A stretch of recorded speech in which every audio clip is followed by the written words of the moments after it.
धूप से सुनहरा मैदान फैला हुआ है। हल्की धूल हवा में उड़ रही है। झंडे धीरे धीरे लहरा रहे हैं और मैदान में एक गंभीर सन्नाटा पसरा है। दूर घोड़ों पर सवार मुगल सेना की बड़ी ताकत दिखाई देती है। तलवारें और ढालें चमक रही हैं। उनकी संख्या भले बड़ी हो, लेकिन सामने खड़े हैं कुछ छोटे लेकिन अद्भुत हौसले वाले सिख योद्धा। सिखों के चेहरों पर डर नहीं है।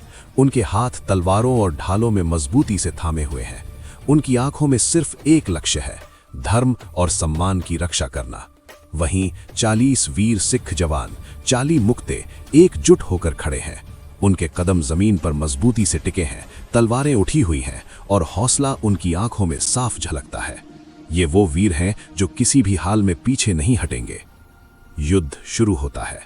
भागो जी, महिला सिख योद्धा डोमाला कहनकर युद्ध के बीच में मुगलों से भिड़ रही है। उसकी हर चाल में कौशल और बहादुरी साफ दिखाई देती है। वो घायल सैनिकों की रक्षा कर रही है और अपने साथी योद्धाओं को हिम्मत दे रही है। हर वार और हर बचाव में उसका साहस और समर्पण झलकता है। युद्ध के बाद माहौल बदलता है। मैदान शांत हो गया है, धूल बैठ चुकी है और सूर्य की हल्की रोशनी हर चीज को सजीव बना रही है। गुरुजी शाही पोशाक और नीले रंग में खड़े हैं। उनके हाथों में एक कागज है और वे उसे धीरे धीरे फाड़ रहे हैं। उनके सामने एक घायल सिख गुरुजी की टांग पर लेटा है, हाथ जोड़कर श्रद्धा और समर्पण दिखा रहा है। सभी सर्वाइविंग सिख प्रेरित होकर आगे खड़े हैं। उनकी आंखों में नया हौसला है। युद्ध की थकान अब वीरता और साहस में बदल गई है। झंडे हवा में लहरा रहे हैं और सूर्यास्त का प्रकाश मैदान पर पड़ रहा है। वीरों की शहादत, उनके संघर्ष और उनकी एकता को श्रद्धांजलि दी जा रही है।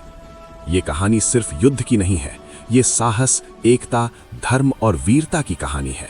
हर तलवार की भिड़ंत, हर वीर का साहस और हर कागज का फटना सब मिलकर हमें याद दिलाते हैं कि सच्ची वीरता और धर्म की रक्षा के लिए लड़ाई